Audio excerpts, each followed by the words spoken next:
didn't realise it was long qualified. Shit. Fuck.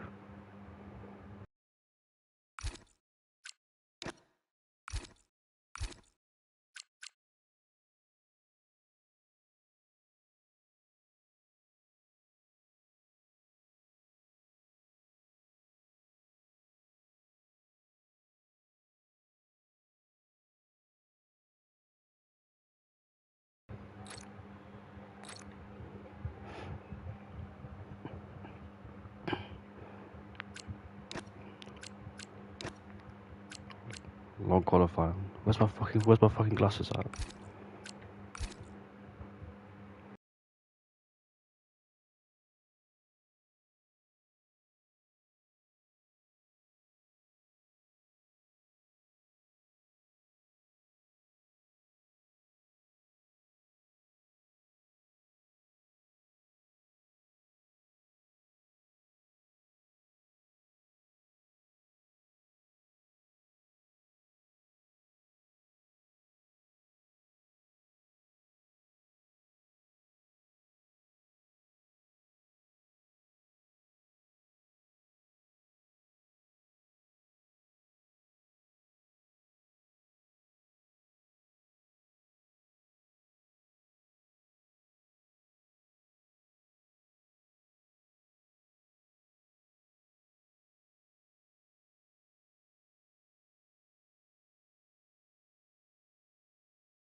Good evening and welcome back, ladies and gentlemen. We are here for the Belgian Grand Prix Spa-Francorchamps as we go racing in a special social event here in the heart of Belgium, of course, located in the Ardennes Forest. And as you can see, it is raining and absolutely pouring, as we usually see around here in Belgium. And this is no ordinary event because Spa, like a men's respected Formula One, located in the Ardennes Forest, surrounded by rolling forest and unpredictable weather, as I've said. Spa, as iconic as it is, originally opened in 1921, but of course, in the official World Championship, started in 1950, along with Monza, Silverstone, and Monaco, I believe it is as well. It's one of the longest circuits on the calendar, of course, 7 kilometers long, or 4.35 miles. Then it features 90 corners with a perfect blend of high-speed corners, technical sectors, and elevation changes, as we see a few people that make their way out on the pit lane. And of course, it is a long qualifying, which I didn't know, as Lars van der Linden is the first one out on the circuit then. So intermediates are required, and I wonder, will the qualifying session in these conditions get better, or whether they remain as it is there? We're about to find out as well in qualifying here in Belgium. I think the last time it rained in qualifying, when was it? Was it 2022, was it? At the beginning of 2022? In that sprint qualifying, I think it was, when Lance Stroll went to the mediums and he crashed out during, I think it was down at No Name, I think it was, when he crashed out. But yes, qualifying here can be very difficult as well, especially in these challenging conditions. Remember 2021, where Lando Norris spun out and crashed to the top of Eau Rouge and Radion as well. So Lars van der Linden then, who took part in the social race yesterday, as 19 drivers will take part in this Grand Prix. Hopefully we'll make it a full house with 20. Why not? Let's make it a full house, shall we? But nice to see then the turnout here. We've got a lot of people here, a lot of quick drivers as well in different esports teams. So let's see then what the drivers could do in these tricky conditions. But of course, it is Q1 then, so that means 5 or 4 people in this case will be eliminated from P16 down to P19. Then this is going to be a very long session indeed, with 18 minutes here of qualifying and the race being 22 laps long as well. So let's see then how these drivers do here in qualifying. Of course, these drivers know that they have the pace to get through Q1, so it shouldn't be any problems. Those people who can set the benchmark immediately can settle in the pit lane. But you never know if the weather could change around here, because it can change drastically as well. I remember the 2018 qualifying when it was wet here as well, when Valtteri Bottas spun out at Belgium, was it, in 2018? And I think it was Hamilton who took pole in the wet conditions with that fantastic lap time, because his first run he went off the track, then second run he went on to take pole position. Then I remember 2013 as well, when I think both Caterhams and Mauritius made it through into Q2, and that was a special day for them as well. But unfortunately, neither of those teams could keep making the points. So Lars van der Linden then in the Red Bull, the Dutchman, set sails on a fastest lap. And I remember as well, when Max Verstappen joined Red Bull, there was a flurry of Dutch fans here as well, as they gave him lots of support as well during his year. But 2016 then was the first race for Max Verstappen here in Belgium, in the Red Bull, of course, because 2015, remember that move around the outside in Blanchimont on Felipe Nasr, was it, as he overtook him down towards the bottom of the lane. But Lars then makes his way towards the first sector as he now heads towards the top of turn 7, and now slides his way out of the corner in towards 8. This downhill with barge section, I do think that some of these corners do have name changes. I can't remember what they're called, so I'm actually going to stick to the old ones. So Barge and No Name coming through here. There is a gravel trap there on the exit of No Name as well, so be very careful about that. It's going to be very difficult as well to try and negotiate it. But here we are then coming through Pouon. And I remember as well, back in 2020 days, when Hamilton went flat out. I think it is still flat out, of course, and especially on the F1 game as well. So here he is, then coming through the final chicane. I think Nigel Mansell had a crash around here as well. Can't remember who with, but yes, he had a crash around the final chicane. As we make our way now towards, I think, the slow double right-hander we go. It's a 25.1 in the middle sector there. It is his first lap time, so don't expect much on their first laps, as these drivers are trying to get a feel for the track. Not quite sure how many people have been practicing. It is a social race at the end of the day, so hopefully these guys haven't been taken too seriously. And still flat out through Blanchimont, despite being in these conditions, as we make our way down towards the heavy braking zone in the bottom chicane, where plenty of accidents have happened as well in the past. I remember one of them being, I think it was Rubens Barrichello and Fernando Alonso, and also Barrichello had an accident as well back, was it 1993, or he made his debut there. But Lars van der Linden then crossed the line with a 55.6 as the benchmark. Of course, in these wet conditions, the times can hover around the 2-minute mark, but of course, these aren't the fully wet conditions, just intermediates then, as Bonpier in IRT, who goes up into P2 and 6/10 away from Lars van der Linden, and then the Dutchman as well participating in this social race, as he did 2 days ago, and I think he won at the Imola Grand Prix, as Nico, the German, goes up into first place with a 55.2, as he currently now holds the first place provisional pole position then, as Koolman then goes up into first place, representing VNT. Of course, Ventari Esports Racing, what's it called, NLR, before they went to VNT? I think it was. So currently Koolman goes quickest with a 55.212. I tried to get a co-commentator, but of course, not many people want to commentate a social race, which is understandable, of course. So it is me, unfortunately. I'd rather have somebody here with me, because it could be a long session, especially 80 minutes of full qualifying. As we head down towards the bus stop chicane there, locks up on the entry. This is Pepine, also representing ILT, coming through the slow speed corners, as he now fights for traction on the exit. He goes, let's see, up into P3 with a 55.4. And I wonder as well, will these conditions better out as the session goes on? We're about to find out then, as we've still got a lot of people then. Finley coming down in towards turn number 1, representing CSI, of course, CPI, and is it Shazoo who merged together? I think it was. So those two teams are merging together as well, and let's see how their collaboration goes and their partnership as well. It's going to be a very interesting thing, because I didn't realise that esports teams could do that. Or yeah, I'm not quite sure how it works these days in esports, because I'm not really around the scene. Of course, myself, not really in any esports teams anymore. I'm solo.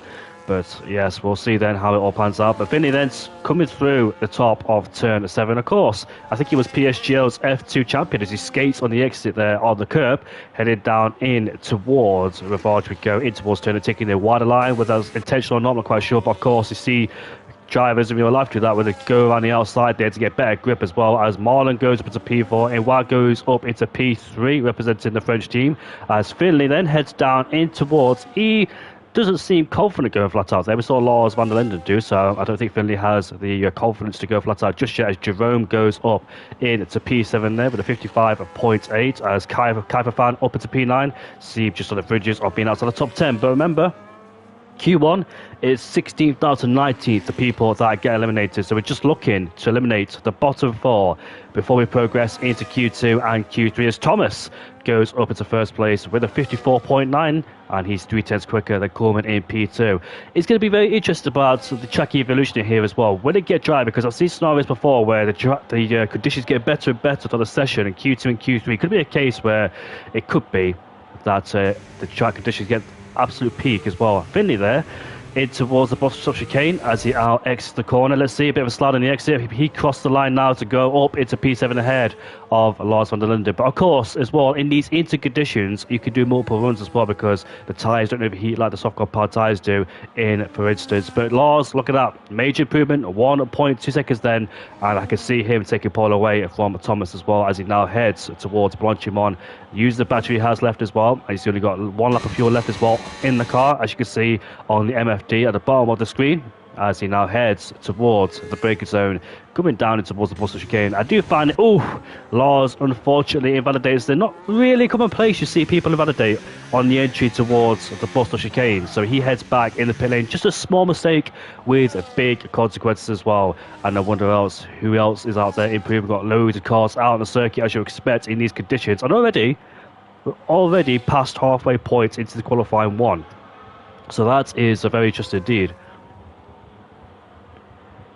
Here goes Nico, then headed down in towards the Boston chicane. He goes. It's been very nice tidy through here. It's very easy to enter, very tempted to get the throttle as well and lose traction as he has massive wheel spin on the exit. But Nico goes quickest with a 54.275 and already then quite a long way ahead of the other drivers as well. It is absolutely boiling here as well in the UK, so I do apologise. I'm just trying to get cool and try and get settled in, as unlike these conditions here, as Kip goes P5 now, I've been replaced by Lucas, who goes up into P3 in the Kick Sauber at 55.121, and Sieb goes up into P4 just behind him in the Williams there with a 55.191, so separated by 800ths of a second if my mathematics are correct on that one. But still, 3 people yet to set that time. This one, Johan Paulo in P18, who hasn't set a lap time, so let's see what he could do in the Alpine boots.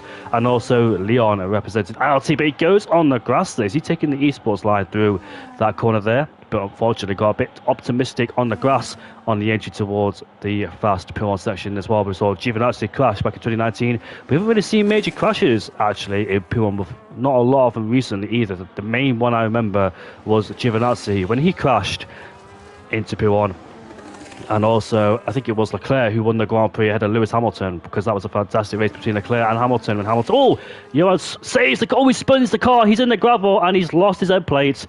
And unfortunately, a trip to the pits for him is necessary, as Leon now makes his way towards the top of turn 7. But yes, of course, Charles Leclerc winning the Grand Prix 2019 after he won in Belgium, he won in Monza, and dedicated the victory towards Antoine Hubert. But I don't think Leon is currently on. I think he is on a flying lap, but seems to be struggling there in the RB as he went a bit wide out over Varge as well. As we see Lucas then come towards the end of the setup, but not on the improvement seam as well, as Marlon goes quickest with a 53.8. So these guys finding more grip, more confidence, and I wonder if the conditions are starting to ease off, and hopefully it goes dry towards in the qualifying session. Don't mind where qualifying session, because it shows and displays all the driver's skills, and they have to be fully aware, fully pay attention, because it can catch anybody out. As Kai Fan in the Mercedes goes up into P3. VMV yesterday as well didn't really particularly have a good race, did they? But in a social race, let's see if they can bounce back and try and take some glory around here in Spa. So Leon has backed off. We did see him on a flying lap, but unfortunately somewhere he made a mistake, as Finley exploits the track limits on the exit of Stavolo. And as well, I've seen in league racing where people do get caught up by Stavolo because it's a fast right-hander, but the wall's on the outside as well, so people can be very careful. And these guys, I know the top-tier caliber, can catch anybody out as well, because the understeer, you might sustain through there as well, can definitely have a major effect. But so far in the elimination zone, or on the fringes, is Bompy in 15th place there, wants to improve, and Leon, who is struggling out there so far, but headed down in towards turn 1. We saw plenty of crashes as well down in towards turn 1. 2016 as well, when Max Verstappen made contact, I think, with both Ferrari drivers on that day, and as well 2019 when Verstappen went down the inside of Raikkonen. And Bompy, talk about him, he goes quickest, and that's a 53. .582 and currently under 3 tenths quicker than the German in P2 of Marlin. So mega lap time there for Bob Pierre. He was just on the periphery of getting knocked out there, but still made his way through. Leon improves only by 0.05 of a second there, but this is where on his last lap he made a major moment as well, going out wide and ruining his lap time. But this time seems to make it stick. There is 5 minutes left to go in this session then, so Ollie Olaf, Leon Boots and Johan down in P19 all in danger right now. Two of them haven't set a lap time. We did see one of them out there, but he did break his wing at the exit of Stavolo, as Kuhlmann goes quickest with a 53.562. Do you know what? I'm quite surprised as well. And Pepine replaces him immediately with a 53.1 in the Racing Bull. So one Racing Bull at the top, the other one down in P16 and in danger of getting knocked out as well in this qualifying session. Leon, no, 3 seconds up, so that's definitely a sight you want to see there for the RB driver. Can he make the time up as well? Because 3 seconds might not be enough, but I think more time can be found in the last sector as well. I'm not quite sure if the conditions are easing off or not, but we'll see if it is, as we see Leon headed down in towards the Boston chicane. Also in 2010 was it when Sebastian Vettel went into the side of Jenson Button and ruined his alternator, and Sebastian Vettel made his way back in the pit lane too. Here comes Leon towards the line. He's going to go quickest. He is with a 52.4 then, so it was in danger, but it's a RB12, ILT12 as Leon and Pepine are first and second place. I got told to keep an eye on Pepine because, take a shortcut down there, but I don't think nobody cares because it's a social race. But I got told to keep an eye on Pepine because he might be lagging, but so far doesn't seem to be lagging, so he's safe for the time being then.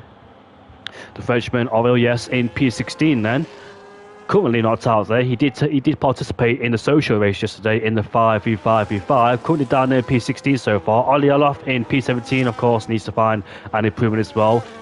Within 3 minutes and 50 seconds left to go in the clock. You can't afford to make any mistakes around here because it's such a long, punishing circuit as well. And you don't get many runs, unlike a short track like Austria, for example, or Canada, Monaco, or Australia even as well. All those tracks where the distance is very short. But here on a long circuit like Belgium, and plus the track conditions as well, you don't really get many lap times on the board as well. So you got to time it right and absolute perfection. I remember Max Verstappen back in 2023 where he almost got knocked out of Q3, didn't he? After being in P10, just got through, but I think he took pole in the end as well. After apologising to GP on the radio, as we now see him heading down towards the Bristol chicane to start another flying lap. So that's the benefit, though. Let's see who's gone on to a new Inters. So a few people there have gone on to a brand new set of the Inters. How many Inters do you get in a set qualifying session? As we see Nico now make his way down in towards No Name, picks up a bit of grass on the edge of there. But the tyre should clean off now on the racing line as we head down towards the fast P1 section. Flicks the car in towards 6th gear we go. I've only seen Lars van der Linden go flat out through there. The only driver have the confidence to do so. But he's down in P14 and Jeroen as well in 50th place on the fringes. Lars goes up into P2 then, so he's definitely safe, or is he? Because you never know how quickly this track can ramp up. A lot of these drivers started to find their feet, started to find their confidence. And look at that. Nico is 1.7 seconds up in the middle sector. Nico, the German driver, of course, Rosberg versus Hamilton back in 2014 when those two collided in towards La Source. No, not La Source. What's the other one? Le Combe. There we go. He collided into Le Combe, and Daniel Ricciardo took his third victory for Red Bull at the Belgian Grand Prix after winning in Hungary, won in Belgium and Canada as well. The Canadian Grand Prix coming up this weekend. Here comes Nico towards the line. He goes quickest with a 52.058 then, and let's see if that is safe enough as he almost makes contact with the Haas in towards turn number 1. Who is the Haas? I think that's Jeroen in P5. Jeroen, I think he just finished a lap, didn't he? He's up into P5 there. He was outside the top 10 momentarily, but seems to find himself inside the top 10. Lucas goes up into P3 in the kickstart, but just ahead of Lars van der Linden by 0.3 of a second. But still, a few drivers not safe here. Finley on the periphery. Finley goes, Ilyes goes off the track at the exit of Stavlo there. Picks up a bit of gravel on the entry too. Been a bit wide, but still kept his foot planted to the floor. This is critical for Ilyes to try and get himself out of a Q1 as we now make our way down towards the bus stop chicane. He has got a second lap if he wants to do it or not, but let's see then how much time it has affected the Frenchman as we head down towards the final two corners of the racetrack. Here he comes, towards the line he goes. Where's this going to put him? Only P12, but we know a bit more time can be found as Thomas as well down in P13, who seems to be outside or near the danger zone, getting closer. So is Steve down there in P14, but he's currently on a flying lap headed towards the end of the first sector. Let's see his first sector. It's going to be a 32.6, and look at that, 5/10 up the first sector alone.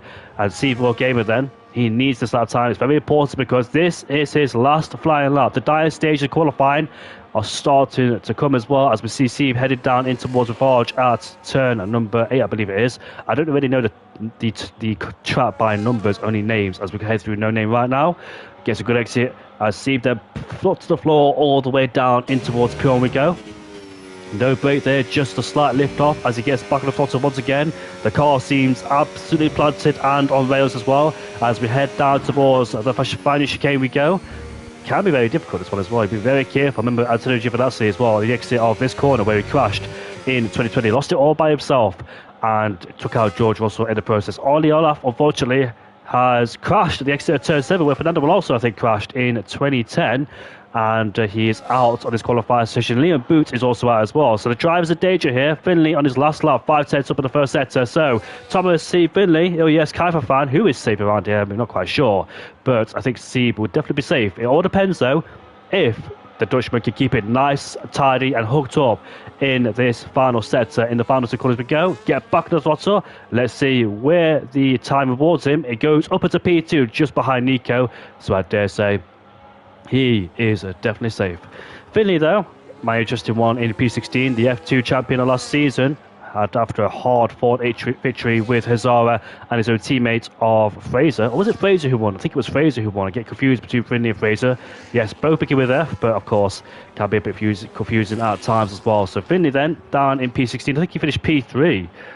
I can't remember who it was actually. It was only a few months ago. But here comes Finley then towards the end of the middle sector. 2.5 seconds up, promising signs as his teammate Kaifer fan is also headed down towards Blanchimont, also in P16 in danger, as Marlon goes quickest with a 51.4840 and 2/10 quicker than Nico in P2. We've got Finley now headed down towards the Boston chicane. Lars goes up into P3 in the Red Bull, so that secures him into Q2. As Kaifer fan, I think, where did he go up to? P8, he goes up into P8. Here comes Finley towards the line. Let's see where he can go. P3, he is definitely safe. Bompierre has been almost knocked out as Kuhlmann goes towards the top of the pecking order there, but Bompierre just on the fringes of being eliminated almost. Look at that.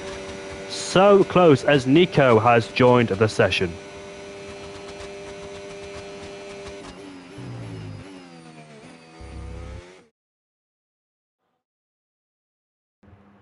So we're not really interested at the top. We're only interested in the bottom 5 then. So it's short qualifying, my bad.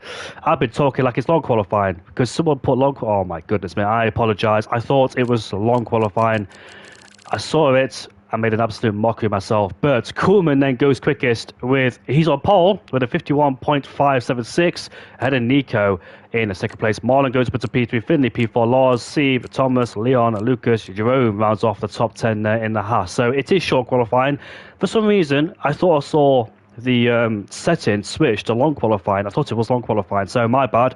I really do apologise about that one. That's my fault. We're heading towards the race now.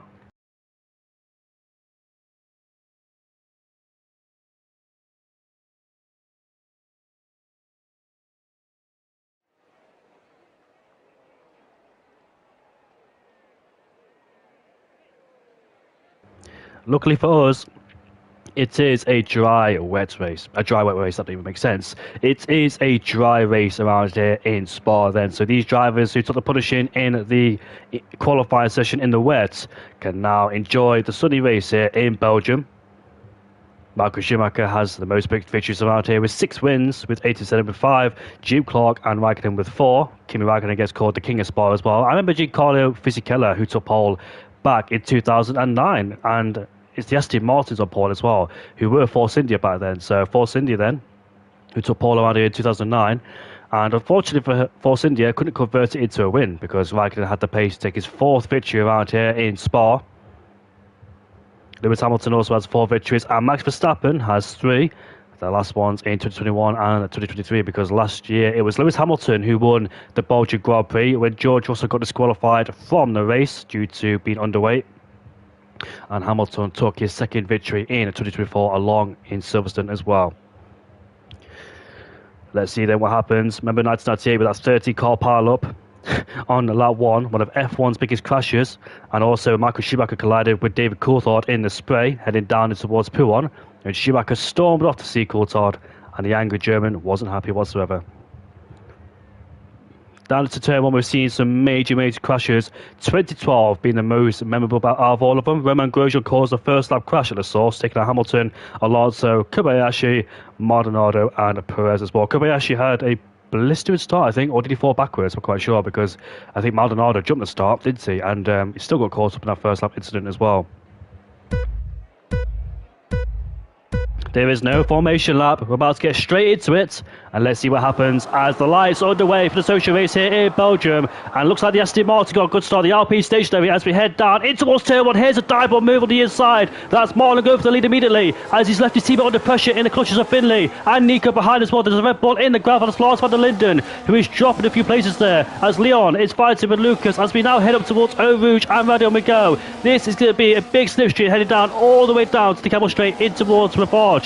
As here we go, then Coleman rides to the back of his Aston Martin teammate, pulls out the slipstream as we head down in towards Lacombe, but no, he just goes for it as we can see contact between Finley and Coleman. Nico down the inside in towards Lacombe we go. Nico trying to go all the way around the outside, has the inside lap in the next corner. Let's see if he can make it stick. He can, but no, Finley swoops around the outside to maintain P3 ahead of the McLaren driver. Here comes the Red Bull down the inside. That's a lovely move from Thomas. He's up the inside of Steve and puts his Red Bull into P5 there. We saw his teammate of Lars van der Linden, who dipped away in the gravel and lost a few places there. Did he get pushed or squeezed, or did he lose it by himself? I'm not quite sure, but he's under pressure there from the Haas drive of Jerome as they go side by side in towards P1 to go, as Jerome has the inside line. They both go off the circuit, and here comes the Williams then as we make our way in towards company chicane. Yeah, I forgot what it's called, but look at that contact as Lars is in the gravel and the Haas as well. What a miserable start there for Lars, and the Haas spins in sympathy but saves the car very nicely indeed to keep it on the track there. Lars is in the gravel, and unfortunately his race has been ruined. But here we go then, Nico rides the back of Finley as well. Marlon made a stunning move down the inside of his own teammate Coleman there. I thought for 1 second that Marlon would not break himself and go into the gravel or take out his teammate as we head down in towards the bus chicane for the first time in this race. Thomas on the medians, but Nico got pinched on the curb on the edge towards the bus stop chicane. The Williams of Sieb, who gets all scurrily out of the final corner. Leon now goes up into P6. Here comes Papine as well. The 3 RT boys there for fighting for P6 and P8. As we head down towards turn 1, DRS will be enabled as both racing bulls there swapping places. They've lost the DRS, I think, almost lost the DRS on the fringes of being outside. The all-important 1 second range of DRS as we climb towards the hill of Eau Rouge and Radio Miguel. Let's see if any of these guys are going to make a move now. Here comes Nico Thomas right behind Finley. Thomas needs to get a move on the mini compound tyres, but he's stuck there so far in P4 as well. As we see Kaifafan and Lucas there having a scrap up the inside. He goes in towards the corner, but we did see Kaifafan cut the corner, so he may have a track limit warning already on the first lap of the race.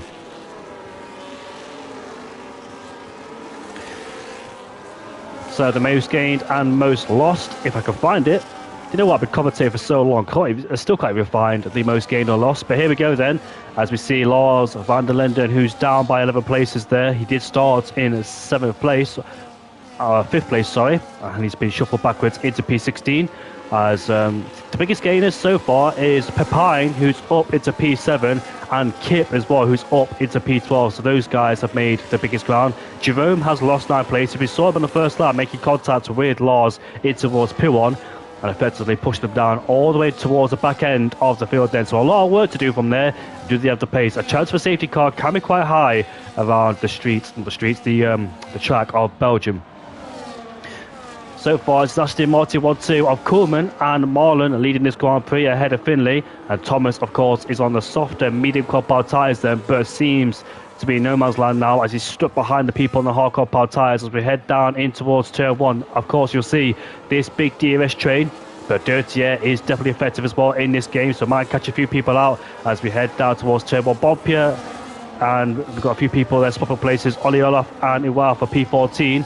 They swap around. Up into P14 he goes. As we now climb towards a lovely camera shot there as well. As we see the kick Saba on the back of Kaifafan. Once again, as we see what happens towards the top end of the field there. Who's going to make a move? Nobody for the time being. Then they stay stationary as they file their way through in towards the towards the top end of the track, the highest elevation change, well, the highest part of the racetrack before we head down in towards the barge we go. So Lucas then on the fringes of being outside the 1 second range of DRS there. He's currently a second away from Sieb, but tries to get himself back in there. Sieb, who lost 2 places towards his teammate or ILT teammates of Leon and Papine, whom all scurry out of the final few corners. I know Nico's got some decent pace as well around Belgium because I've seen him race around here on the last game, but I'm not quite sure how good he is on this game, but seems to be doing good so far. Puts in major pressure on Thomas already, who's on the medium compound tyres. There's a lot of good signs already for Thomas. He's on the better medium compound tyres at this stage in the Grand Prix, being hunted down by Nico and co right behind as well. But Aston Martin then, they control this race. They can swap DRS and keep the guys behind, and I wonder how the team work. This is a social race as well, not really that serious, but of course competition is high, the prize is on the line as well, everything to play for as we head down in towards the bus stop chicane we go. I know a lot of people take social races seriously because it's all about pride and ego as well, and the bragging rights as well, to see us the better pace. But so far, Aston Martin Ventari have decent pace there in first and second after the fantastic 1-2. And I can't believe I thought it was long qualified as well. That really caught me out. It made me look like an absolute fool talking about Q1 and being knocked out of Q1 as well. So my apologies about that one. One of my most embarrassing, moments there on comms. But we all make mistakes at the end of the day. As we see Nico then on the back of Thomas. Will he finally make a move? And let's see if he gets stuck behind the Red Bull once again. As here he is with the DRS open, save for the Red Bull driver as we head down in towards Lacombe. Nico stays behind for the time being and doesn't want to risk any sort of crazy lunge, especially in the first part of the Grand Prix where you usually want to settle into a big DRS train. As Nico there, lost the car on the top of turn 7 there. Very, very lucky boy to escape that as well, has Nico. Got on the curb, lost the car, but collected it very nicely then as we now make our way towards No Name we go. Track limits could also be a factor in the Grand Prix as well, especially in the first sector there, in towards the calm. And P1 could be another interesting factor as well because a few people in the dirty air can go really out wide and pick up track limits as well. But so far it seems that everybody in this stage of the Grand Prix has settled in. And we can focus now on what's going to happen in the field then. Let's see if any change can be made as well. Nico desperate to get past the Red Bull driver on the medium compound tyres, followed by the 2 RBs behind him and Sieb in P8 as well. Marlon still leads ahead of Kuhlmann. Those two playing the long-term game. They know how to play the long-term game because they're experienced league racers and have plenty of races to know what it's like to try and lead and control a Grand Prix as well, and have the consistency to do that, keep the guys behind and be strategic in their battle. Nice helmet there as well from Kuhlmann as the DRS is wide open once again for Kuhlmann. I wonder as well, Finlay, how much pressure will he put on the Aston Martin drivers because the straight from Eau Rouge to Radion down towards the Calm. DRS is so powerful, we might see double overtakes like it was with Schumacher, Zonti and Mika Hakkinen, I think back in the early 2000s as well. As here we go up towards Eau Rouge and Radion, we saw Kimi Räikkönen go to the smoke when somebody in front of him broke down. But here comes Kuhlmann then with the DRS open on the back of his teammate as he makes a simple pass and goes past him, and he'll take the lead of the Grand Prix for the first time since he's taken pole. Because he lost it, didn't he? Yeah, he did. No, he didn't actually. Kuhlmann maintained it. Yeah, he took pole, then lost it down towards turn number 1 after Marlon went down the inside in towards the first corner. Double overtake as well for Marlon from start to P3 up to P1. It wasn't an Aston Martin 1-2 like I thought it was. Took by Aston Martin as well. They're usually quick around the circuit, Aston Martin. Well, Force India as well back in the day. Not really current days where Aston Martin have been strong. I remember Ocon and Perez as well having some good results. Good qualifying in 2018 when both Force Indias went into administration after their team owner there. But of course, took over by Racing Point. Then Aston Martin. And Aston Martin, these days, not doing too well. As for Fernando Alonso, has only got 2 points after Max Verstappen being demoted to P10 at the Spanish Grand Prix. But yeah, Aston Martin with Adrian Newey and other people involved in the team. Hopefully, their luck will change heading in towards 2026 because there was high expectation for Aston Martin in 2023 when on a streak of podiums.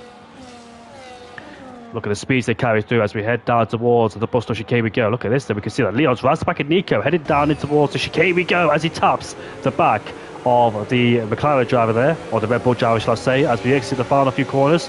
With the DRS wide open again, you can see Leon there on the steering wheel use a lot of batteries to try and get towards Nico. So I wonder if that was a planned move for Leon, try and overtake Nico in towards the bus chicane and get after Thomas, but not to be so as well. But Thomas has lost a bit of touch, as you expect, because the mini compound tyres do degrade quite quickly, especially on this game as well. There's rumours and talks about it being a one stop or two stop, but the Ferrari's gone down the order. He's crashed. What's happened to him?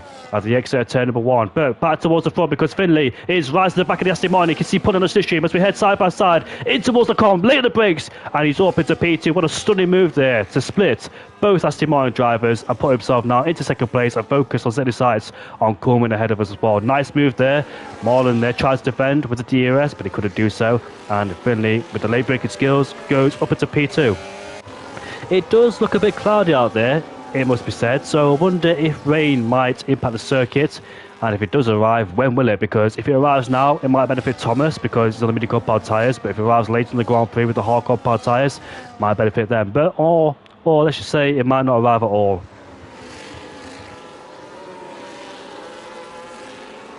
So both Ferrari drivers then unfortunately down in towards last place, 18th and 19th, with no Liam Boots, who has struggled all the way through this event as well, as he's currently down in 19th place, 9.5 seconds away from his teammate who spun at the exit of turn 1, where Lewis Hamilton spun in 2008, but still I think he stayed ahead of the guys behind who were chasing him. But yeah, that 2008 Grand Prix between Hamilton and the McLaren of Ollie, who has gone off the circuit. Where's that? Stavolo. And let's see if his front wing is still intact. It is, so I don't think he made contact with the wall, just lost the car somewhere there, maybe gone on the gravel and got back on the circuit. But back in 2008, interesting race there between Hamilton and Kimi Raikkonen when they were fighting for the lead of the Grand Prix, both having struggles, both having troubles as well, but neither driver won the Grand Prix. It was Felipe Massa who won, as we've got a few people pitting early doors in this qualifying, in this race, sorry. Kai Fan and Ollie have gone in the pit lane to get rid of their mini compound tyres. As here we go once again, Will Finney now think about taking the lead of the Grand Prix. The DRS wide open, should sail past him because Coleman has no response and goes up into first place. Does the Mercedes driver as Sieb gets past Papine as we head down towards the braking zone. But Sieb goes off the circuit, outbrakes himself there, and the RB says thank you very much mate, I'll take that back and keep P7. Would have been a good move for Sieb, but just outbroke himself there, and Papine keeps the place. With the kickstart of Lucas lurking in the back of him, Bob Pierre hasn't really made any inroads either. He's been stuck there in P10 majority of the Grand Prix, although he made up 5 places. He's up there in P10, but of course his mini compound tyres, the peak performance of those tyres will start to disintegrate very quickly, and therefore the advantage of the hards will spin back their way. So now Leon is ahead of Nico. Will Leon now try and get past Thomas as quickly as he can, try and get up towards the top 3, because you can see Thomas struggling there, although he's still in DRS range and still keeping up there. You know, his tyres, each lap goes by, will start to get older and older, and therefore will fall back down towards the field as well. Not really capitalising on the mini compound tyres, but it's hard to do so really when you start on a medium or hard. It's really hard to pull away or overtake because you're stuck in that big DRS train. The dirtier as well is effective. Not really much difference between the mediums and the hards, obviously, but as we head down in towards the Buster chicane. Here we go then, he goes deep in the braking zone, and Leon there looking to try to do a switch back on the exit, but here comes Nico on the inside, in towards the final corner as he tries to take advantage of the racing board then. So, Thomas under massive pressure, here comes Nico there, outside, inside, where are you going to go? As we head down in towards turn 1, as Leon there locks the rears up, as he slides out of turn 1, Nico then says, go up into P5 and take that place back. Now putting pressure on Thomas, who seems to be struggling with that Red Bull. No grip whatsoever for the Red Bull driver. Leon rides to back in Nico once again as the Brit and the German go at it as we head onto the Camel Straight with the DRS wide open. But Coleman will overtake Finley, I think, for the lead of the Grand Prix. There it is. Coleman is ahead of Finley as we head down towards the braking zone and further back. That is Nico. Oh, so close to contact there. It is raining. Rain has arrived on the circuit. Yes, it has arrived then. So, rain has impacted the circuit. Bad news for Marlon in P3, because he's either going to start 1 lap later or earlier, but we'll see then. Aston Martin will be compromised as one of their drivers will have to sacrifice their race to give it to for the other driver's sake, but we'll see which one of them it is. You think that Coleman has the bragging rights in first place to pit onto a new set of inters. I think the rain does impact the circuit quite hard, because it is a long circuit, of course. It takes ages to try and circle the track ready for the inters, so I don't think these drivers will dive off into the pit lane just yet, although it could rain very hard right now. So a few people there struggling for grip. I do notice as well that I don't think, I'm not quite sure if it's a glitch, but it's the same with ACC. Before the rain comes, the track gets very wet and slippery as well. And that's a fact on this F1 game. Would it be fixed? I'm not quite sure.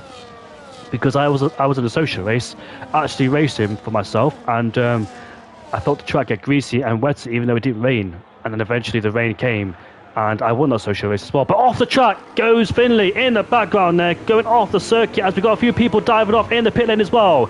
So this has caused a chain reaction, and this is going to completely change the phase of this Grand Prix. So who's pitted? Thomas has pitted. Quite a lot of drivers have pitted as well. So the top 4 have stayed out. That's bad news for Marlon as well, because he's got to go one lap extra. He doesn't want a double stack, or maybe have to do the double stack. As we can see, these guys sliding as well, headed down in towards turn 1. So I think Marlon might be under massive pressure. Let's see then if the Inters are the right tyre at this stage of the Grand Prix. We know this track is very long as well.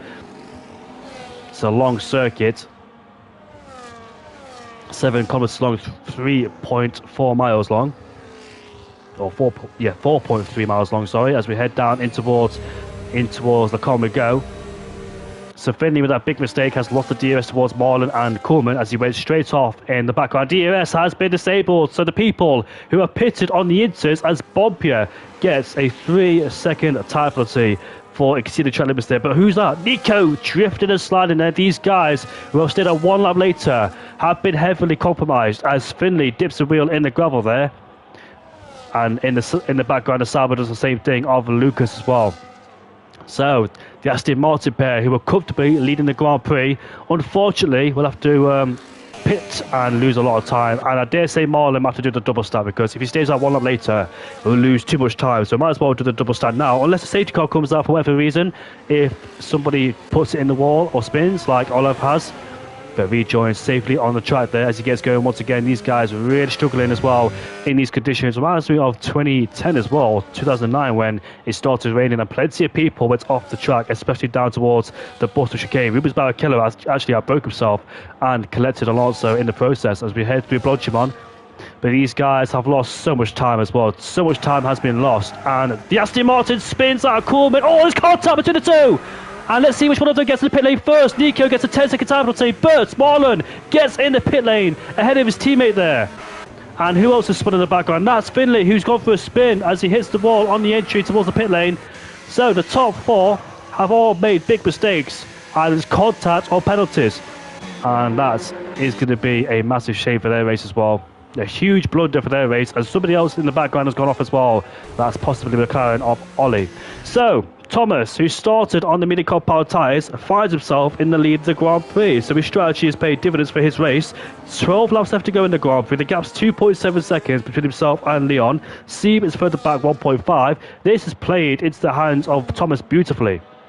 And that 1 lap decided the outcome of this Grand Prix. It rained for a few seconds, and it was enough to impact the circuit, make the drivers go to the pit lane. It took less than 1 lap for rain to impact the circuit and cause the drivers to go to pit on the intermediates. You've got to have your wits about you, but somebody's retired in the final corner, as we see that Johan spun as well in the final corner, still in the mini-car powered tyres. Where's the Aston Martin duo? So Koolman is in 10th place, and the other one, where is he? I'm trying to find him. Marlon, yeah. Marlon's in P5. So Marlon's in P5 and Coleman's in P10. But do they have the pace, though? It's not over yet. Safety cars could be deployed because, obviously, in the rain, very easy to lose the car as well. So I wonder if Marlon has the pace. Let's see the gap to leader between those two. 8 or 7 seconds between Marlon and Thomas. Great recovery drive from Lars van der Linden. Linden is up into P6 then. So despite his early excursion on the first lap, he's still up there and running in P6 then. Of course, it was all about pitting at the right time, and he's definitely done so as well. Finley will get the fast lap of the Grand Prix as McLaren has spun off. No, he hasn't. He's retired in the pit lane then, so that's the end of his race. But it was a turning point in the Grand Prix where it all changed to the Foster chicane as well, when the rain impacted the circuit heavily. And it's raining once again here in Belgium. Kip as well gained massively, started down in P17, is up into P4. So what a drive from Kip so far. Chance of a podium is possible against Steve World Gamer, Leon and Steve as well, who were tripping over their own toes early on in the Grand Prix. now find himself up into P2 and P3 pitting at the right time on the podium, but Sieb is under massive pressure from Kip behind. It can be very difficult as well to overtake in these conditions. No DRS, dirty here as well. Even though we got a long straight, it is still difficult to overtake because the power of the slipstream is not good enough. So I wonder if Kip might find himself stuck in P4 there as well. It is so painful knowing that you're a little bit quicker than the guy ahead. As in the background we can see Pepine right behind Lars, but obviously no battery there for the Red Bull driver, or Racing Bull driver shall I say. As Jerome gets himself a 3-second tyre penalty for exceeded track limits. So things have seemingly started to settle down after the first stint. Everyone was in that big DRS train until the rain hit and completely changed the trajectory of this Grand Prix, completely mixed up the order because the order has completely been jumbled around. It was Aston Martin 1-2, but they both stayed up there one lap later and they both made contact with each other as well. I wonder how it would have went down in the party between the two of them, the two German drivers. It would have been an interesting conversation between those two. But it is a social race at the end of the day. Nothing serious, just a bit of fun as well. Some people do forget that, even me, I do forget that it's a social race and it's nothing serious. Just a bit of fun out there as well. Bring the guys together, have a bit of fun, see who's the quickest. VNT, CSI, SCI, sorry, IRT, and MVE, all in this social race as part of the esports team. Lap 11, we're halfway in towards the Grand Prix, and it's Thomas who leads the race ahead of Leon and Sieb in P2 and P3. Kip is in P4 with Marlon, who was the race leader, down into P5. Not over yet as Pepine gets past Lars. Here we go, the two Dutchmen go side by side out of the bus stop chicane as Pepine puts his racing ball up into P6 then. Nice move there, but will Lars respond? He will, up the inside in towards turn 1. Barely in his space gear and cuts the corner. And he's just tagging the rear end of the racing ball there as they both exit. There's no way they're going to go side by side through Eau Rouge and Radion. No, they're not. Mark Webber with his fantastic moves around the outside of Fernando Alonso, Kimi Raikkonen and Michael Schumacher, I think back in 2012 as well, when those guys went around the outside. You've got and Pierre Gasly too for good measure. Got to have balls of steel to go side by side in towards Eau Rouge and Radion without making contact as Coleman in the Aston Martin gets past Thomas, as he puts himself up into P9 ahead of the Williams driver, who's been in P10 majority of this Grand Prix as well. But I wonder now, is Leon starting to catch Thomas? He's taking a bit of time out of him. The gap is 1.2, so for the race lead, it's still on between these two. 10 laps left to go in the wet conditions. It is Thomas versus Leon. C is a bit too far back. He's lost time towards his teammate of Leon there. He's under massive pressure for Kip right behind, as Marlon's only 1.1 seconds away as well. Both Aston Martin is trying to save their race, but it seems like Marlon has a chance for a podium still to get to P3, where Koolman is in no man's land. And Kip as well, also an outstanding drive for him. But Leon is under a second then, so he's caught significantly against Thomas, taking a huge amount of times and reeled him in. Now he's in front of him. The question is, though, can he overtake? It's one thing catching, overtaking is another thing as well. So let's see if Leon can do that on the track. If he can, what a sensational drive for him as well.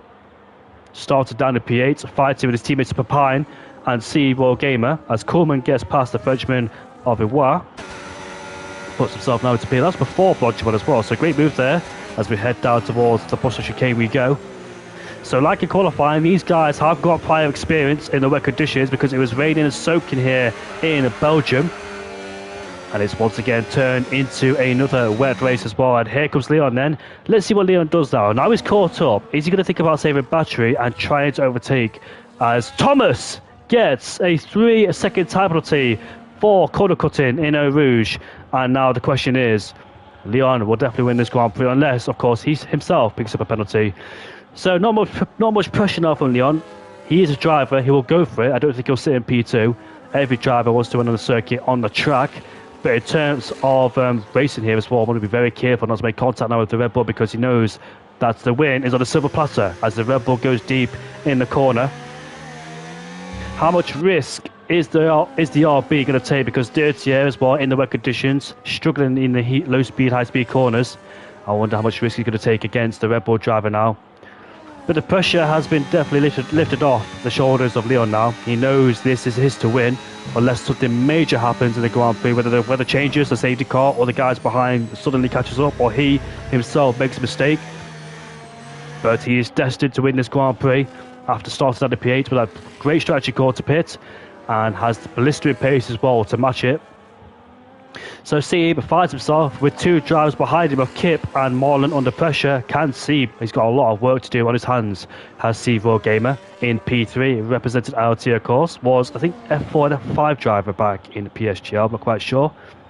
But here we go through Blodgepon between Leon and Thomas as we head down in towards the Boston chicane. So difficult to overtake in these wet conditions as Koolman then gets past Lars van der Linden as he puts himself up into P7. Nice move. The next target is Pepijn and Finley's retired in... Is he left the session? Has he just left? Yeah, he's still moving, so no safety car will be deployed as Lucas and Thomas go side by side in towards the Boston chicane, but there's no room given. No quarter given there between Bompier and Lucas as we now head on to lap 14 there. So Lucas will go down the inside in towards turn 1 we go. Level pegging with Williams driver up the inside, and will he get the move stick? He will. Puts his Sauber up into P10. They both have penalties, but Nico behind doesn't. But poor Nico as well.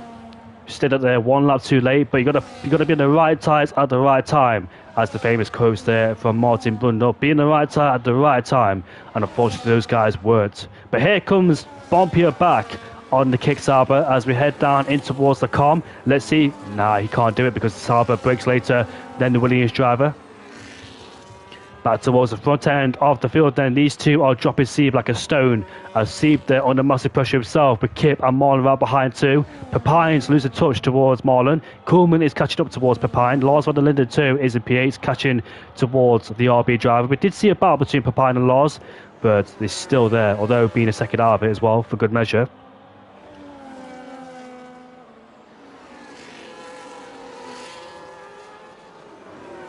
Oh yeah, the Belgian Grand Prix has been contracted, but it is switching years because it's missed a year, coming back, missed a year, coming back. What track is it alternating with?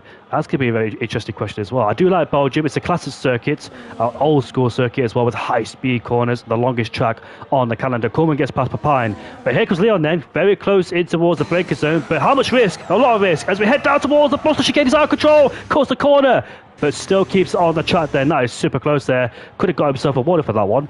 And could that be detrimental towards the end of his Grand Prix if he picks up one more warning? We'll see then. He tried it, but unfortunately couldn't make the move stick. Imagine that though, if he did that as he slides in towards first place. That would have been a cool move as well, as Ivan says hello in the chat. Nice to see you in the chat, Ivan. Of course, a guy who is very quick himself in AMS esports team. Not as popular as these esports teams, but still a little team that's still running very nicely indeed. Nico is ahead of ILT Bompier. Het gaat goed, dankjewel, jongen. As we see these guys then headed down in towards the com. As Bompier picks himself up another 3-second penalty. Aston Martin as well. Marlon and Koolman back in towards 5th and 6th, but Koolman is 5.5 seconds behind. They're all fighting for a podium because Sieb is doing everything he can to keep Kip and Marlon at bay as well. But it's going to be such a tall order as well, a difficult task for Sieb under massive pressure. 100% concentration is required for the Dutchman if he wants a podium. But if Kip gets to the podium, it would have been a mega drive for Kip from starting at a P17 all the way up into P4 and just one spot away from the podium. But unfortunately, the rain has impacted the circuit, which means it is difficult to overtake. And Sieb, he knows as well. Very clever driving from Sieb to save up battery in the middle sector, use it all on the camel straight, try and save up battery as well, because he knows that it is very difficult to overtake even with the slipstream. No DRS of course. All you got to do is keep it nice and controlled on the track, easier said than done of course.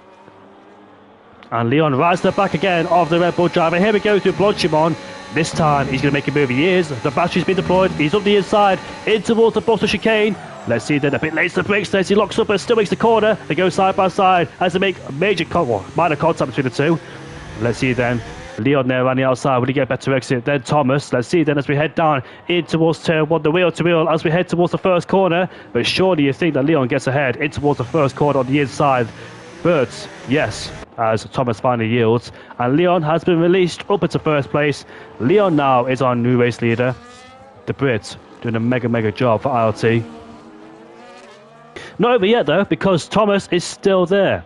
puts in pressure on him, right to the back of him, but he did make a mistake out of Aradion, lost him 0.2 of a second as Leon goes defensive. Here comes Thomas then, would he go around the outside? Nope, nowhere to go on that occasion, as Leon then defends and stays in first place.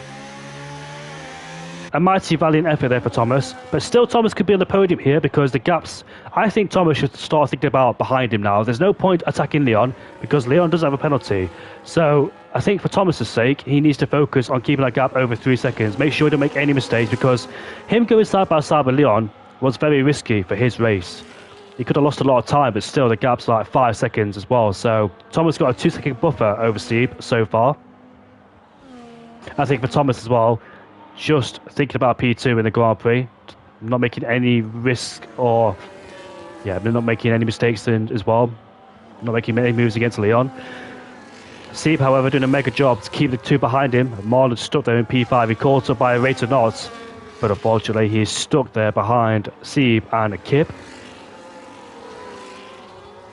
The race changed as well. When was it? Was it lap 10, 11? When the rain impacted the circuit? I think it was like lap 9 or something when the whole race changed.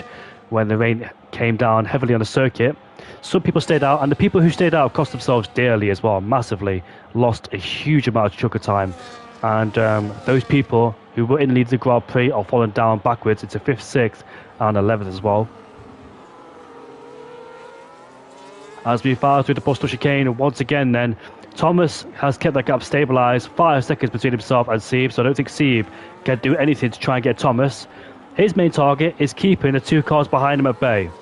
He's thinking backward. He's looking backwards instead of thinking forwards, trying to keep the 2 cars behind him for a podium for the social race here at the Belgium Grand Prix as we head down in towards Turn 1 as the Alpine goes deep at the breaking point. Here comes Nico, right to the back of the Alpine driver. Surprisingly as well, no safety cars, no virtuals to neutralise this Grand Prix. Every single driver so far has done a good job, but Nico gets a good run out of Radion, and here he is then with the battery, or little battery he has, goes side by side with the Alpine as Nico now puts himself into 10th place. Bompier has slipped backwards to 12th, so it's been a difficult race here for ILT Bompier down in P12. Kuiper was also involved in that battle as well, wasn't he? Towards the start end of the Grand Prix, but fell backwards due to his mistakes.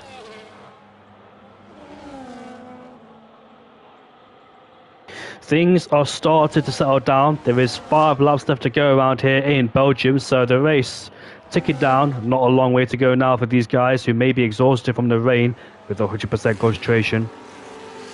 So easy to make a mistake around here in Belgium, especially in these wet conditions as well.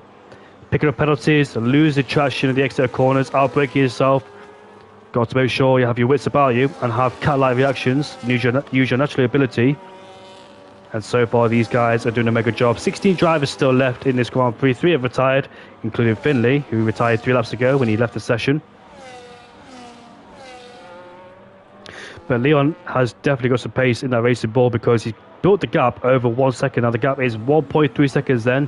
So Leon doing a mega job and just bringing the car home now as Lucas gets himself a 3-second time penalty. I presume that was at a blotchy one. So here we go for a battle between Lars, Nico and Lucas. Oh, Lucas has spun in towards the bus stop chicane and falls backwards down the field there. Unfortunately, was that contact or not? I'm not quite sure. Kip must be so frustrated down there in P4, knowing there's a podium right in his sights, not able to catch, or, well, he can't overtake, that's the thing, against Sieb. I mean, sat in P4 majority of the Grand Prix, knowing you have a potential chance. He may have better pace than Sieb, but of course Sieb doing everything he can to make that car as wide as possible, including himself. Marlon's dropped back a little bit as well. The gap is 1 second. Coleman's catching this in the pack as well. The gap was like 5 seconds a few laps ago, and that was 3.2 seconds. So he's definitely gaining slowly but surely. But I'm not quite sure it will catch towards the end of the Grand Prix. Oh, look at this then. So it has stopped raining. What do you do in this situation? I think maybe take them towards the end. So it is stopped raining around here in Belgium. As Sieb goes out wide at the exit of P1, I thought for 1 second Kip will have a good run at the exit of P1 there. Try and take him on in towards the chicane, but not to be so far. So I've seen races before where the rain has stopped within a few laps to go, And some people have switched over to the dry compound tyres because they gain seconds and seconds out of the guys ahead on old wearing intermediates that continuously overheat as well. Vice versa too. So I wonder what these guys are going to do. I think the best thing for these guys is to stay out, of course.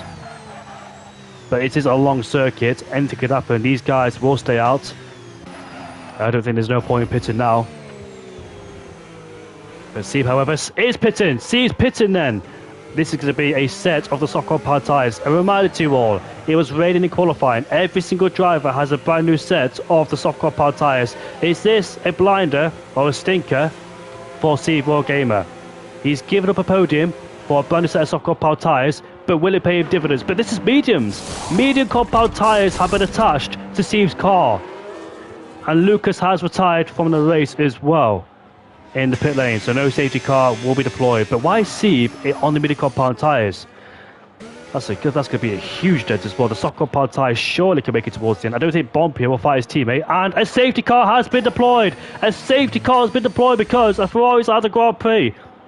And that was the Ferrari's crashed when Giovinazzi crashed back in 2020 and Mansell as well.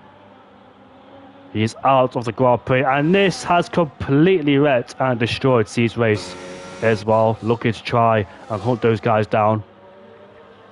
So everybody surely now must pit onto a set of the soft compound tyres.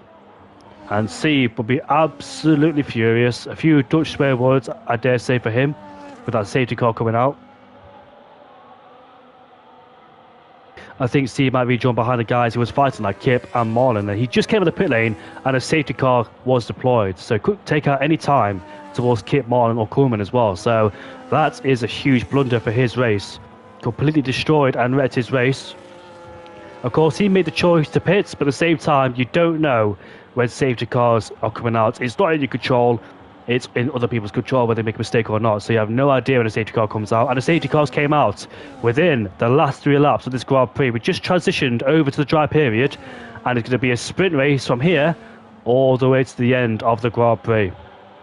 And for sure, Thomas gets a penalty. He sped. Oh my goodness, Thomas. What are you doing, man? So he is out of the equation for sure now. Not quite sure how he sped under the safety car there, but unfortunately, he's going to take away out potentially speeds in the pit lane. And will he retire from the race? Yes, he will. There we go. You know when people are going to retire because they speed in the pit lane, don't they? When they make a mistake. And it's Aston Martin double stack once again. Question is though, where's Steve going to rejoin in comparison to all this? There he is, slowly but surely, respecting his delta. Look at that, he's slowing down a lot as Bob Peel almost is the back of him. Of course, Steve Gamer and ILT Bob Pierre, very good friends, of course, been friends for such a long time. Been part of the ILT camp for a long time. But look at that, Steve is crawling on the main straight. Where's he going to rejoin in comparison to these guys? And the answer is P4, P5 maybe as we head down towards Turn 1, and that has compromised Steve a lot. 1, he's into P4, lost the podium. 2, he's on a set of the mini compound tyres, while others are on a set of the soft compound tyres. Wow, Leon thought it had its own way, but a safety car has been thrown into the mix. And you know what happens when a safety car comes out? Everything changes, and all the drivers knowing there's possibilities of taking wins / podiums or higher places, they will go for it. They'll go for broke on the last few laps of the Grand Prix, give it absolutely everything.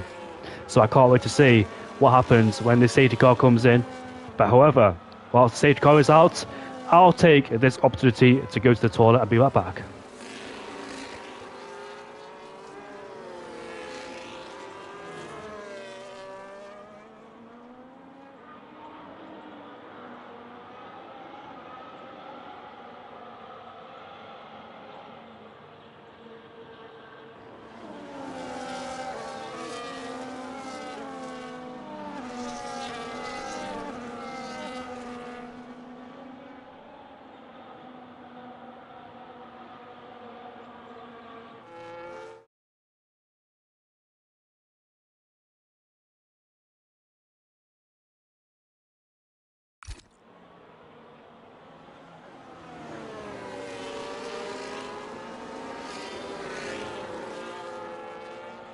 A safety car is coming in As Sieb there is up into P3. Oh, there's contact between Marlon and Kip. Marlon has broke his wing, and that's because of the ghosted car of Sieb as well. Sieb left the session. He's just rejoined, and he's back up into P3. Wow. And there's a lot of a lot of things going on as Marlon goes off as the wall and crashes but fails. Oh, what a shame for Marlon. Both Aston Martins wrecked with the rain, the wrong strategy, and retires on the circuit as well. As the racing resumes then, as we get racing, oh, a few cars there, uncertain when the leader went on up, but Lars up into P3. How did he get to P3? He's got a penalty. That is a 3-second time, but surely that's an illegal overtake as well. But the game has not given a penalty just yet. No, Lars is up into P3. Seems to be shuffled into P5. So all of a sudden, Lars van der Linden finds himself up into P3. But of course, he has got that penalty as well on his shoulders as we head down towards turn 1. Nico now finds himself back into P5 after being outside the top 10. Crazy with the safety car and weather can change a lot of things as well. But Kip is finally on the podium. As we make our way now out of our Rouge and Radion, it looks like Sieb is close on the back of Nico to retake P5. Here we go then, but I think Nico should have this covered. He used the battery to try and stay ahead as well, ahead of the Williams driver, as Nico, Papine and somebody else picked themselves up a penalty all at the same time as well. So 3 drivers have picked themselves up a penalty. But this is going to be a last lap battle because DRS will be enabled on the next lap. Papine gets past Sieb, up into P6 he goes. What a Ferrari strategy there from Sieb in P7, who was on the podium majority of the Grand Prix until he pitted onto a set of medium power tyres. Of course, the safety car couldn't do anything about that one, but of course the strategy for him, as you can see, that Papine goes off the track in towards P1. But can Leon build that gap over 1 second because Kip was 1/10 behind in towards the car. Now it's 8/10 behind as well. So can Leon break out DRS before the DRS is activated? And if he can, he might be safe towards the end of the Grand Prix. So Kip will be trying to do everything to bring that gap down under a second as well. Plus, he needs the battery. They both need the battery for the last lap as well. So who'll have the most battery towards the end of the Grand Prix? 62, 41% there for both of them. It could be very interesting now to see which one of these two will win the Grand Prix. Both deserve as well. Kip from P17 up into P2 has a chance of winning the Grand Prix as we make our way down towards the Bristol chicane. No DRS on this lap, but the next lap, the final lap of the Grand Prix, 5.2 miles, 7 kilometers long. The DRS will be enabled then as Leon will be under massive pressure. And as you can see, Lars van der Linden rides to the back of the Haas as well. But the Haas has lost a second as well. So despite being under a second, Leon's pulled away and he won't have DRS. Kip will not have the DRS on the back of Leon then, so he might be safe. But here comes Lars now, coming towards the top of Rouge and Radion with the DRS wide open. Here he comes then, the Red Bull sails past as he's up into P2. And Leon will definitely be safe now towards the end of the Grand Prix. What a Belgian Grand Prix. Belgium never fails to deliver. It's been an absolute classic, this one has the Belgian Grand Prix, as Nico there gets on the curb once again, skating across at the top towards turn 7. But what a Belgian Grand Prix this has been. Many changes in the field. Safety cars, wet conditions. Many people have been caught out by the wet conditions as well.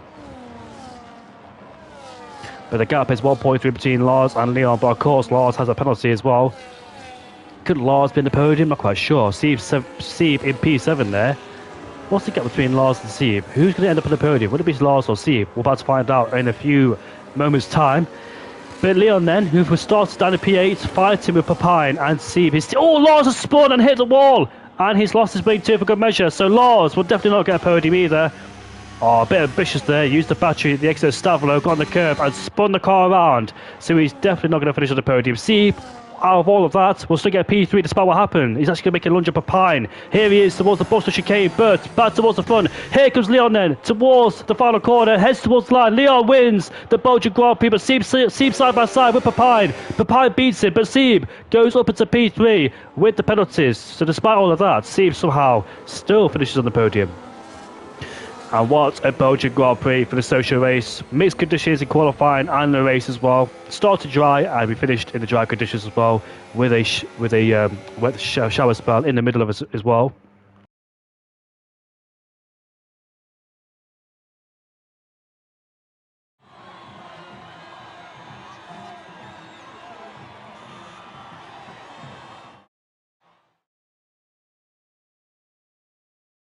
There it is then. And as you can see, judging by the grid order, from where they started to where they finished, you could definitely tell that this race had a bit of spice in it as well. Had a lot of changes, had a lot of drama, especially under a safety car as well. And there are your results then. It is Leon who wins the Belgian Grand Prix with the fast lap as well for good measure. Kip in P2 from 17th. Sieb finishes in P3. And Wow as well. Under the radar of the whole race. Finishes in P4. Coming in P5. Nico P6. Papaya 7. Jerome in P8 ahead of Kai Fan. And Bob Pierre off the top 10. And there are the rest of your classifications for this Grand Prix. It's been a good one. And I'll see you all later. Goodbye for now.